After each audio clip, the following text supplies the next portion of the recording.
Hi everyone, so this is a quick tutorial on how to use Polisorb for your 5-day detox challenge.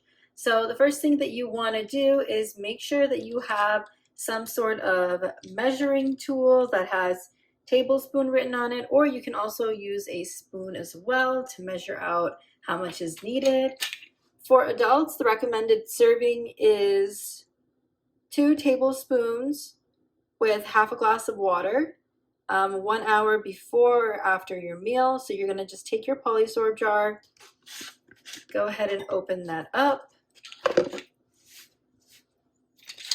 Then you're going to go ahead and scoop out 2 tablespoons.